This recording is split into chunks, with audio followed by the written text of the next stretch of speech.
Seja bem-vindo ao Bulenber desta semana. São meus convidados Carlos Almeida e José Santos Teixeira. Meus senhores, é um prazer tê-los comigo em mais um Bulenber. Vamos olhar para as notícias que vamos ter em análise no programa de hoje.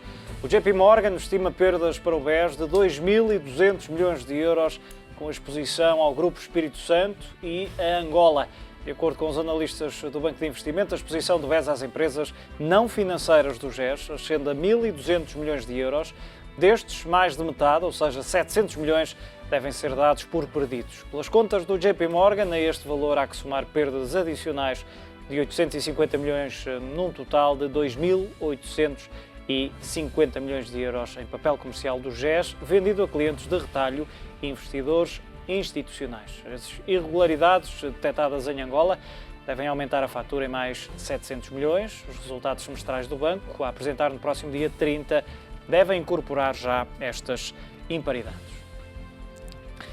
Carlos Tavares diz que há mais informação relevante sobre o BES para ser comunicada ao mercado e garante que a apresentação das contas semestrais do banco será um momento crucial.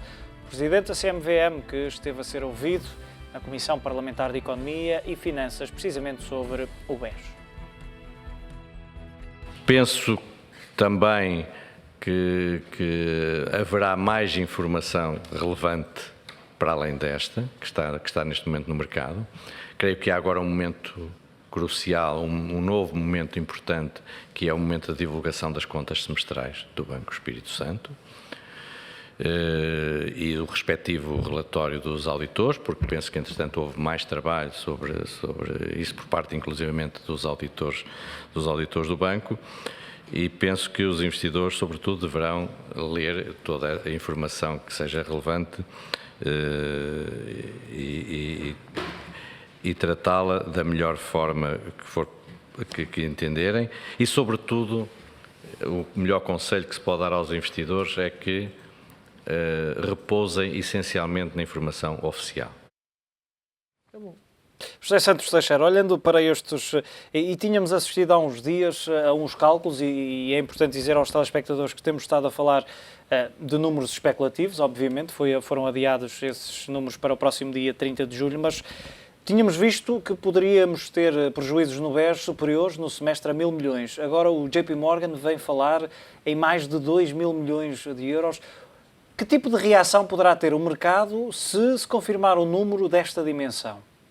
Bem, talvez se lembre que na semana passada eu disse que nestes casos, normalmente, quando se destapava a tampa, via-se um buraco de 100 e que o buraco final acabava por ser à volta de 300. Mais uma vez se prova isso, quer dizer, é difícil antecipar exatamente os prejuízos que vão aparecer, nomeadamente num grupo com esta diversidade, com esta dimensão, com estas implicações em vários sentidos. E, portanto, consoante se consideram determinados prejuízos ou não se consideram, porque se pressupõe que não há problemas, por exemplo, o BES Angola pode, se o Banco de Angola ou as autoridades angolanas, como eu julgo que vai acontecer, taparem o buraco, é evidente, já não constitui um prejuízo. E, portanto, a mesma coisa pode acontecer na venda de alguns ativos que sejam vendidos, embora sejam vendidos um bocadinho à pressão, mas sejam vendidos um pouco melhor do que efetivamente está previsto. Portanto, é muito difícil fazer previsões. Eu gostava de dar não é um número, mas uma outra opinião. A Goldman Sachs tomou uma participação no BES. Superior a 2%. Exatamente, superior a 2%. Também a Desco assumiu uma posição idêntica, ligeiramente superior. Vinha ontem, aliás, nos jornais. Ora, portanto, quer dizer que há opiniões diferentes, o que é normal nestas circunstâncias, porque na realidade ninguém hoje pode dizer qual é a verdadeira situação de cada uma das empresas e qual é a verdadeira implicação dos resultados dessas empresas nos resultados finais, digamos assim, do BES, e, portanto, esta é uma notícia mais negativa, mas ontem havia uma notícia mais positiva. Portanto, acho que não devemos entrar em pânico. Acho que, efetivamente, os acionistas, é evidente que já perderam e vão perder qualquer coisa. Espero que, pelo menos, não seja necessária a intervenção do Estado, de maneira a que esse capital não seja completamente, digamos, diluído e que, portanto, fica alguma coisa para os antigos acionistas que, ao longo destes anos, têm tido várias aventuras, não só o BES, mas houve o BPN. Bem, esse é um caso muito especial e que atingiu um pequeno número de pessoas, mas os acionistas do BCP, por exemplo, também foram altamente prejudicados durante os últimos anos com o que aconteceu no BCP e com os seus sucessivos aumentos de capital que não serviram para nada. Eu hoje ouvi um número, por acaso, quando foi ouvido o presidente da CMVM, um deputado do Partido Comunista, mas também não quer dizer que não tenha razão por ser do Partido Comunista, quer dizer, disse que desde há 10 ou 20 anos, não sei precisar agora, o valor em bolsa dos bancos cotados passou de 18 mil milhões para 7 mil milhões de euros. Quer dizer que os bancos, como entidades em que se investe, não estou a dizer investe nas carteiras, investe nas ações, numa década, são destruidores de capital, quando não devia ser o caso, porque os bancos têm uma capacidade de alavancagem dos seus capitais próprios bastante elevada, com os depósitos e com os empréstimos. Também não foi um efeito da desalavancagem, essas perdas? Também, é evidente que também foi, mas quer dizer que não souberam efetivamente durante estes anos criar valor, e isso para um investidor como eu preocupa-me, porque é um setor em que toda a gente gosta de investir, eu também gosto de investir, mas tenho que exigir que efetivamente esse efeito de alavancagem seja criador de valor e não destruidor de valor. Portanto, quer dizer que nós temos que exigir não só à gestão, como também aos supervisores da banca, e não falo agora na CMVM nem no Banco de Portugal, mas falo também nos auditores das contas dos bancos, um grande rigor para que aquilo em que a gente está a investir corresponda efetivamente à verdadeira situação financeira. E não é à toa que Vítor Bento terá já pedido precisamente uma auditoria externa às contas do BES. Com certeza. Normalmente quem entra... Também há uma coisa a dizer sobre isso e sobre a previsão do prejuízo.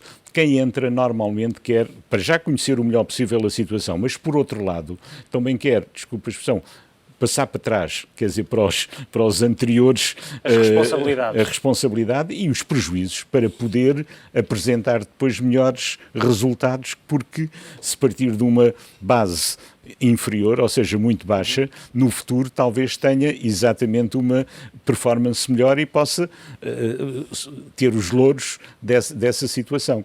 Portanto, isto é normal quando há estas mudanças. Mas enquanto investidor, José Santos Teixeira, era uma questão, e tocou num ponto interessante que é as declarações de Carlos Tavares no Parlamento, e uma dessas declarações dizia precisamente isto: há mais informação relevante sobre o BES para ser comunicada ao mercado. Depois de tantas informações, de tantas notícias, e tirando estas entradas do Goldman Sachs e da Desco, têm sido, podemos dizer, notícias mais negativas, que têm penalizado as ações do banco.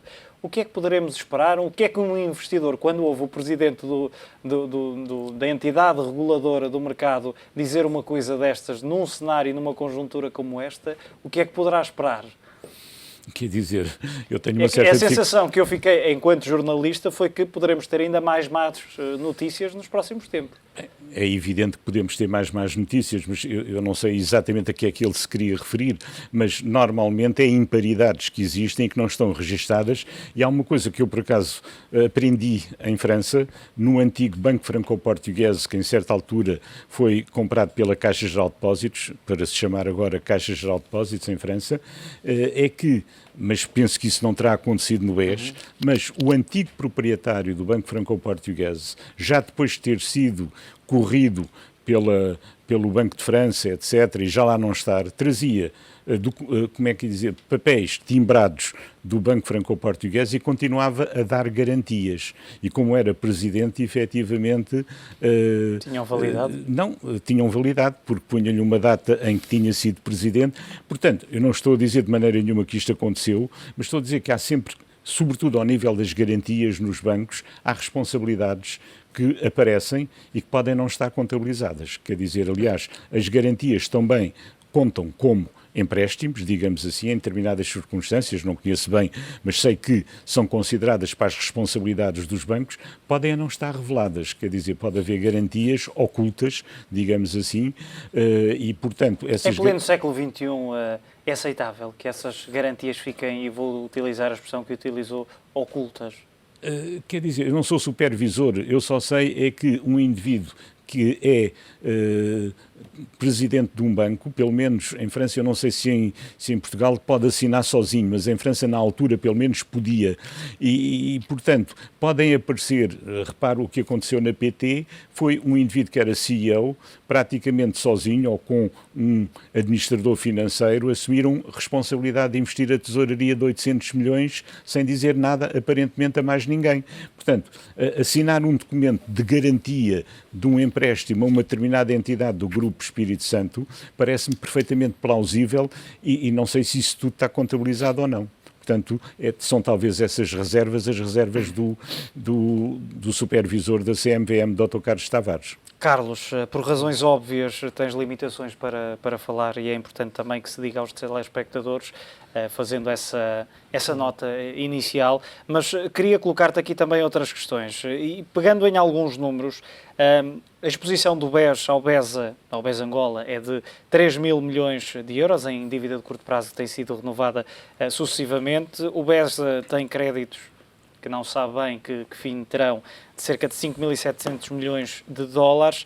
A questão que se coloca, e olhando para estas previsões de prejuízos, mas olhando para aquela que pode ser a solução e que tem sido apontada, que é o aumento de capital, a pergunta que te queria colocar é possível angariar, e pegando, por exemplo, no Goldman Sachs, na Desco, é possível angariar novos acionistas ou até conseguir que os antigos acionistas participem num novo aumento de capital, maior ainda do que aquele realizado há pouco mais de um mês? Relativamente à questão específica, obviamente não poderei entrar em detalhes conforme foi referido. Agora, todo o aumento de capital e o movimento recente que temos assistido no mercado e também declarações, junto inclusive de supervisores a que têm vindo a lume, destacam exatamente essa capacidade e esse interesse de acionistas reforçarem o capital. Mas aquilo que eu, nesta fase, poderei avançar é de que, obviamente, que o tema do capital tem sido algo generalizado no setor financeiro nos últimos anos, nomeadamente na Europa, fruto de uma crise mais específica e também de uma ausência de uma união bancária que agora está a dar os primeiros passos, mas foi, sem dúvida nenhuma, um papel muito importante aquele tema que tem sido nos últimos tempos o reforço do capital dos bancos. Foi numa primeira fase nos Estados Unidos, fruto também do subprime, em que aí, fruto dessa mesma, diria, união bancária, o facto de ter um mecanismo, um supervisor único, foi possível atuar mais rápido e, obviamente, também um pouco a cultura norte-americana. Mas no caso da Europa, é preciso referir que o tema do aumento de capitais tem sido permanente. Aquilo que o Sr. estava a referir relativamente aos bancos e ao return on equity, neste momento que existe nos bancos, aquilo que temos verificado é exatamente uma descida significativa e de facto isto levanta algum tema importante daquilo que será a rentabilidade dos capitais próprios, a rentabilidade para o acionista quando investem num determinado banco em que fruto, por um lado, de uma situação atípica e de uma crise financeira nunca antes vista. E, por outro lado, também para um reforço dos mecanismos de regulação, porque é preciso ver que, neste momento, cada vez mais é importante os bancos criarem as necessidades de previsões e também avaliar os ativos de uma forma diferente daquilo que o avaliavam há uns anos atrás. Houve essa mesma necessidade e, neste momento, estamos aqui numa fase de estabilização regulatória daquilo que é as definições das necessidades de capital, ao mesmo tempo que os bancos têm sido alvo de sucessivos testes de stress à sua qualidade dos bancos. Obviamente que esta situação vai mudar significativamente no final do ano através do mecanismo da supervisão bancária e, obviamente, que todos os temas e toda a necessidade e a confiança que os acionistas vão ter no setor financeiro, obviamente, tenderá a ser recuperado, ao mesmo tempo que os próprios bancos em si, numa perspectiva geral, eles vão ser alvo também de uma reformulação da sua estratégia de mercado e daquilo que serão os seus valores em termos de vetores de negócio. Mas essa recuperação, Carlos, pode ser demorada ou deverá esperar-se que seja demorada e temos assistido em alguns bancos a perdas e se olharmos, por exemplo, para o BES é inevitável, mas as perdas têm sido muito significativas e sabemos que as descidas, ou a rapidez com que ocorrem as descidas, nem sempre é acompanhada pela rapidez nas subidas. Isto terá que ser uma evolução. Não há a possibilidade de fazer uma revolução em termos de estratégias de diferenciação daquilo que são as áreas de negócio.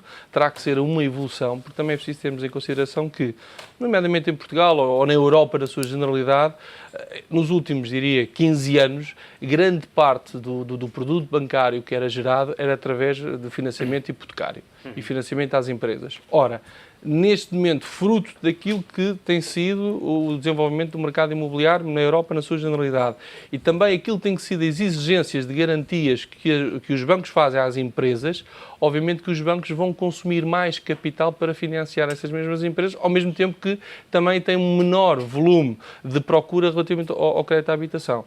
Isto é, digamos, uma alteração significativa. Portanto, aquela lógica do balanço de financiar famílias e financiar as empresas vai ser mais difícil porque os bancos vão ser muito mais criteriosos e depois, por outro lado, também temos a questão da procura por esse mesmo crédito. Mas isto é outra variável. Ao mesmo tempo que nos últimos anos, e aí diria nos últimos 5 anos, boa parte também da rendibilidade da maior parte dos bancos europeus foi feito foi gerado devido a valorizações a nível de dívida pública de alguns países, nomeadamente os países com melhor qualidade creditícia. Ora, neste momento, da forma como estamos a assistir à redução dos spreads significativos de dívida pública e também mantendo-se esse cenário de menor procura de crédito, quer de famílias, quer de empresas, obviamente que os bancos vão ter que reafetar e, ao mesmo tempo, vamos ter uma maior pressão regulatória por aquilo que é aquela relação entre a banca de investimento e a banca comercial. Obviamente que também vai haver aqui maior nível de pressão do ponto de vista de geração de income. Portanto, é toda uma área de negócio que ela vai ser objeto de grandes alterações nos próximos anos, mas aí aquilo que eu diria é que a banca portuguesa no seu geral e daquilo que são interações que temos, obviamente, numa perspectiva mais abrangente internacional, a banca portuguesa ela está bem apetrechada num capítulo que é a adaptação tecnológica, nomeadamente a utilização da internet, da eficiência operativa dos próprios bancos, que obviamente deixa aqui umas boas bases para aquilo que será a rendibilidade futura da banca portuguesa como um todo. E assim concordas com o que dizia o José Santos Teixeira sobre o facto de na última década a capitalização bolsista dos principais bancos portugueses ter passado de cerca de 18 bis para cerca de 7 mil milhões? Foi, é verdade, mas também não foi um fenómeno só português. Foi específico aqui em Portugal, mas foi um fenómeno generalizado e tivemos bancos, nomeadamente bancos espanhóis e bancos franceses e bancos norte-americanos que fizeram, porque o prejudicado, é preciso ter em consideração, o maior prejudicado de toda esta crise financeira foram os acionistas dos bancos. Esses foram, efetivamente, aqueles que foram objeto de maiores perdas. Obviamente, houve aqui a estabilidade em termos dos obrigacionistas e dos próprios depositantes, mas quem foi o mais penalizado foi, efetivamente, os acionistas. José Santos Teixeira, olhando para o BES ainda e para, não sei se quer acrescentar alguma coisa àquilo que dizia o Carlos. Queria acrescentar qualquer coisa. Não, as descidas que se verificaram, portanto, a forte volatilidade das ações do BES, foram essencialmente provocadas por vendas a descoberto. Isso é que provoca, efetivamente, movimentos completamente aberrantes nos mercados e grandes amplitudes. E, por outro lado, pela época, nas vésperas dos verões, há sempre uma volatilidade e há sempre uns temores um pouco excessivos da parte dos investidores que, com qualquer notícia, entram ou saem mais facilmente. Portanto, esse excesso de volatilidade deve-se a estes dois fatores. Por outro lado, eu gostava de dizer uma coisa. Eu não tenho a mínima dúvida que não vai haver intervenção do Estado no BES, tanto quanto posso observar aquilo que se passa. Ou seja... Mas parece-lhe que essa intervenção, e pegando naquilo que falávamos na última semana, poderá implicar, como prevêem atualmente as perda da posição que têm os acionistas e até os detentores de dívida subordinada? Haver, acho que sim, mas eu penso é que não vai haver. Quer dizer, eu penso que vão aparecer entre os atuais acionistas ou novos acionistas muita gente interessada no BES por duas razões. Uma, a dimensão do BES no sistema bancário nacional é o maior banco e, portanto, o maior banco tem que suscitar um grande interesse depois de, evidentemente, ser conhecida a verdadeira situação. É evidente que os acionistas querem saber onde vão investir. Mas, por outro lado, até no aumento de capital através de ações preferenciais. Exatamente. Falou numa coisa muito importante. A banca portuguesa, em termos tecnológicos, é da mais avançada, pelo menos da Europa, que eu conheço. Quer dizer, nós temos serviços hoje proporcionados pelos bancos portugueses que julgo que poucos países na Europa têm. E, portanto, isso até em termos de aquisição de know-how por parte de alguns investidores estrangeiros é muito importante e, portanto, vai suscitar com certeza interesse. Não tenho grandes dúvidas que vão aparecer novos acionistas. Tenho pena que, por exemplo, o Crédit Agricole tenha perdido muito dinheiro na Grécia, muito mais do que eventualmente perdeu agora ou vai perder no BES, porque eles tinham o Banco Emporiqui, que também estourou completamente, onde perdiam por ano 1 bilhão de euros, 1.000 milhões de euros durante 4 ou 5 anos. E, portanto, talvez não estejam muito interessados agora em fazer um investimento, em reforçar no BES. Mas penso que o estarão. De qualquer maneira, é sempre um bom parceiro, mesmo para outros bancos. E portanto, tenho a certeza que isso vai acontecer com uma certa facilidade, digamos assim, ou com fundos de capital risco, que se falou também a semana passada, o KKR, ou com outros grandes bancos europeus ou americanos. Eu não estou muito preocupado com esse aspecto, mesmo que os atuais acionistas não respondam ou não tenham vontade de investir no BES. Desculpa, agora... Com certeza, sendo que estamos a falar de aumentos de capital que poderão rondar, e tem-se falado nos últimos dias, nos 2 mil milhões de euros, eventualmente, até porque o BES já tinha dito que tinha uma almofada de cerca de 2.100 milhões de euros. Agora, pegando nesta previsão do JP Morgan, se apresentar prejuízos de cerca de 2 bis, poderá precisar de mais?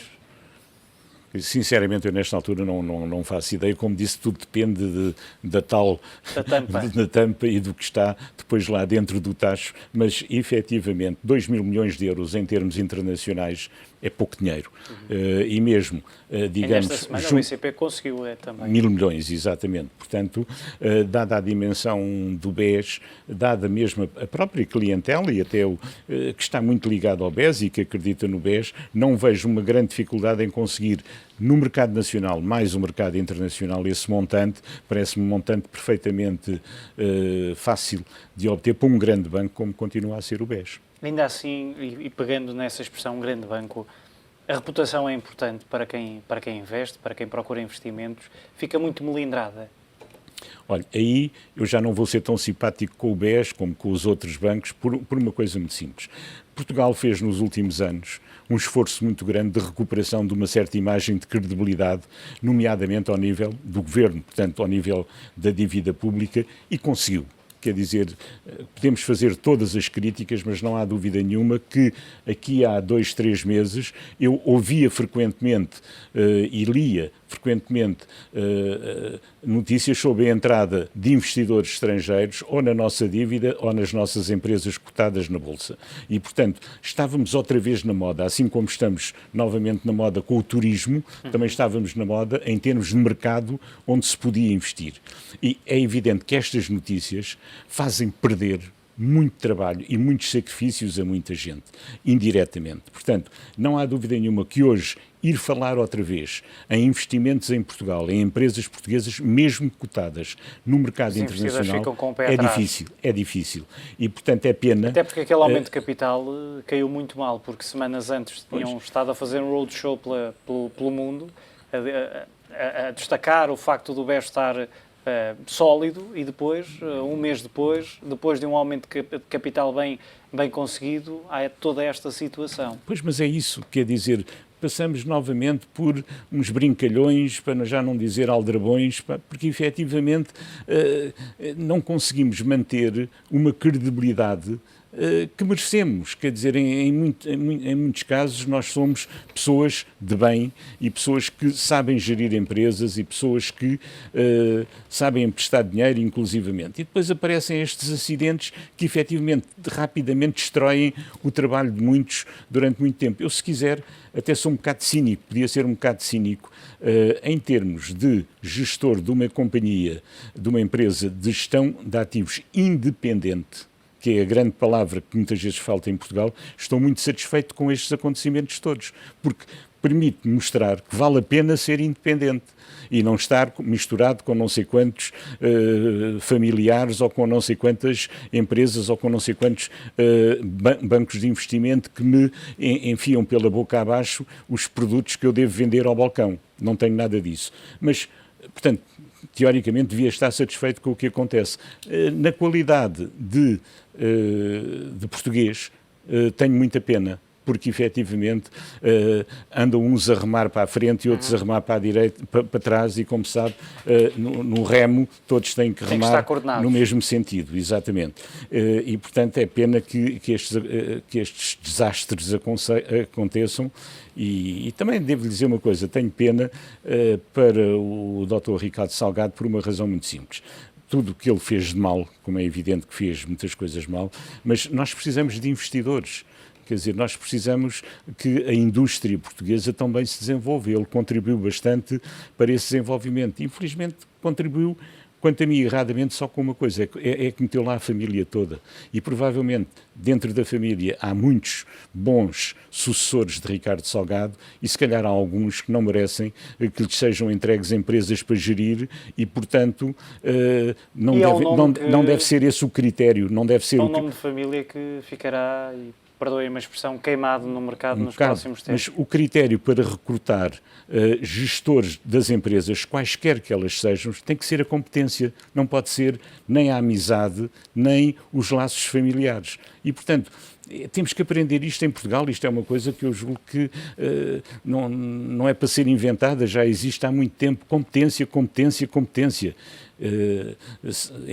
São os 3 critérios para, efetivamente, nomear gestores. Carlos, pegando em toda esta situação e olhando para aquilo que tem sido perguntado sucessivamente pelos deputados nas comissões, na comissão que está a decorrer e que tem decorrido nos últimos dias sobre precisamente este caso do Grupo Espírito Santo, a questão que tem colocado, e vou reproduzi-la, é: como é que a banca que estava a vender, e o José Santos Teixeira estava precisamente a falar disso mesmo, do esforço feito pelo governo português, por Portugal, pelas próprias empresas, entre elas naturalmente os bancos, como é que de um dia para o outro, e no dia anterior dizia-se que os bancos estão muito bem, estão a continuar a fazer a devida desalavancagem, estão a reajustar-se às condições de mercado, e de repente aparece uma situação como esta? Pegando um pouco naquelas palavras que o Sr. estava a referir, só acrescentaria que o negócio da banca é um negócio de confiança, que depois se traduz naquilo que é o nosso dia-a-dia. Portanto, e a confiança, obviamente, vai-se conquistando e depois é uma fase de recuperar essa mesma confiança. E, obviamente, aquilo que neste momento é necessário é exatamente de uma forma rápida a fazer fórmula mágica. Não há fórmula mágica, mas são as pessoas do dia-a-dia que a vão fazer recuperar essa mesma confiança, e no caso do Banco Best também faz parte do nosso ADN essa mesma independência, essa mesma flexibilidade de apresentar várias soluções de investimento de uma forma cada vez mais independente. Relativamente àquilo que eu acho que também tem que ser destacado, para lá de olharmos para trás e vermos o que é que aconteceu, o que é que não aconteceu, eu acho que aquilo que posso dizer nesta fase, acho que do ponto de vista dos supervisores, Portugal evoluiu muito nos últimos anos, a todos os níveis. Acho que aprendeu os agentes de mercado, aprenderam os supervisores. Obviamente que, neste caso em concreto, há aqui um protagonismo por parte do Banco de Portugal, mas também o há, sem dúvida nenhuma, por parte também do supervisor, neste caso dos mercados, da CMVM. E aquilo que, obviamente, nesta fase eu poderei dizer é mais a questão de que a situação foi bem gerida do ponto de vista do regulador. Obviamente que agora podemos andar para trás e fazer aqui um apontamento, um ao outro. E para isso podemos dizer que o caso BPN, de alguma forma, também trouxe novas ferramentas ou outra forma de olhar e de acompanhar estes processos. Não querendo de todo comparar os dois casos. Mas aí aquilo que eu digo foi toda esta crise financeira que surgiu, e não querendo andar aqui muito para trás, tudo o que aconteceu desde 2008 foi aqui gerirmos novos factos nunca antes realizados. Uma coisa tão prática que falamos aqui tantas vezes, que é a política monetária dos bancos centrais, o quantitative easing. Nunca antes isso foi testado. Quer dizer, do ponto de vista dos reguladores, também estamos a chegar a fases em que o próprio mundo coloca-nos desafios que nunca antes foram testados. Porque, em certa medida, obviamente que os desafios surgem porque anteriormente não conseguiram ser identificados ou que também não foram previamente mitigados. Mas quantos outros, fruto também da introdução de novas regras regulatórias e imposições por parte dos supervisores, foram evitados. Portanto, há, obviamente, aqui o destaque daquilo que é notícia no dia de hoje, mas é preciso ver que a regulação evoluiu muitíssimo bem em termos de transparência. Eu creio que neste momento aquilo que nos falta do ponto de vista regulatório é uma certa estabilidade para as próprias organizações se adaptarem a essa mesma capacidade regulatória e ao mesmo tempo depois se centrem naquilo que é o seu negócio do dia-a-dia. Mas sem dúvida nenhuma que aquilo que neste momento posso dizer é que houve um bom desempenho por parte das entidades de supervisão e obviamente que agora vamos ver quais serão os próximos capítulos, fruto de toda a informação que foi divulgado anteriormente. Antes de lançar o intervalo, pedia-lhes uma resposta rápida a esta pergunta para os dois. É preciso, como em qualquer situação, numa outra empresa, fora da banca, é preciso encontrar responsáveis nestas situações?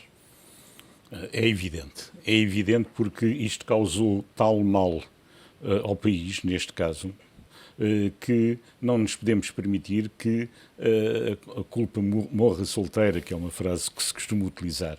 E na realidade, eu frisei há bocado a importância também dos auditores.